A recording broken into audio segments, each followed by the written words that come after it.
ចាឥឡូវនេះខ្ញុំមកដល់ខេត្តមណ្ឌលគិរីមកដល់ទឹកធ្លាក់ចាគឺទឹកជ្រោះប៊ូស្រា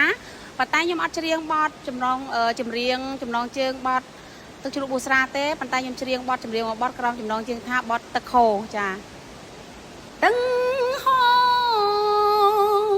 ហលន់សោដោយបងហើយអូននាំប្រលឹងស្នេហ៍អូនទៅទុំឲ្យអូននៅម្នាក់ឯង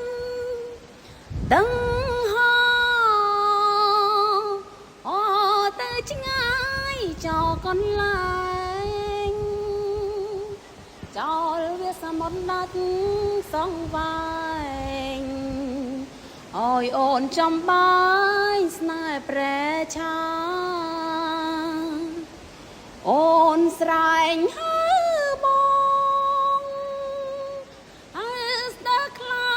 ទៅជីបជូសង្គ្រាបងអិនងៀងមើលមកអូនដែលសោកាដាច់ចិនដាអ្វីម្លែទេ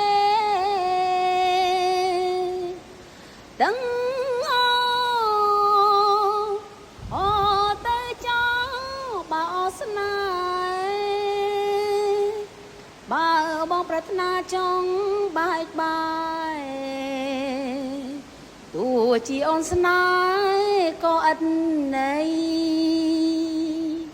ចាហើយក៏សូមអភ័យទោសដល់ពុកម៉ែបងប្អូនទាំងអស់គ្នាផងដែរដែលសារបទនេះនាងខ្ញុំបានព្រៀងទុកទេប្រហែលជាមានខុសអក្ខរាវិរុទ្ធខ្លះហើយក៏សូមខន្តីអភ័យទោសផងដែរចាសូមអរគុណបាយបាយ